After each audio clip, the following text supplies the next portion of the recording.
Have you ever felt overburdened with responsibilities? So much burden that you cannot follow the freedom or the desire that you have in your heart? Today's lesson, Atithi by Rabindranath Tagore, we are going to talk about this concept and this key conflict in everyone's life. Rabindranath Tagore doesn't need any introduction, but still, he was the only laureate who has received Nobel Prize in India, and all his works have a profound philosophical tinge in it. He can also be called a philosopher or maybe a social reformer.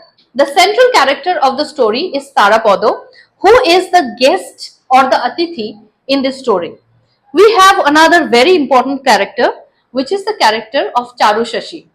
Charu Shashi is the love interest of Tarapodo, who is the Zamindar's daughter.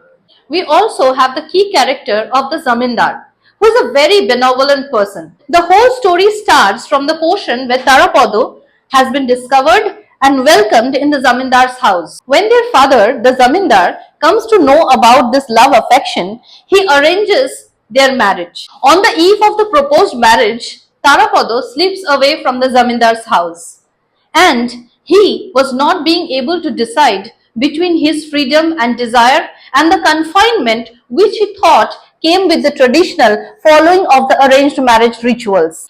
Tarapodo's extreme desire for his freedom clashes with his domestic responsibilities towards his love.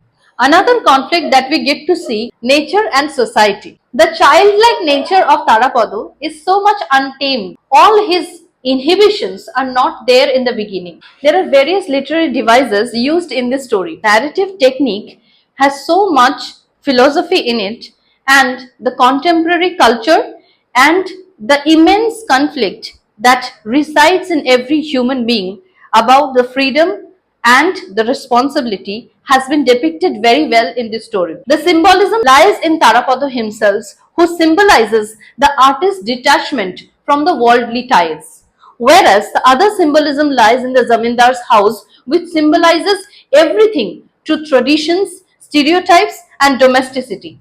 Whereas the river, which is flowing through this village, symbolizes the freedom and the responsibilities that we have to take through this journey. Whereas Charu Shashi represents the emotional ties that every human being has with the other person. While going through this story, we can all find a connection.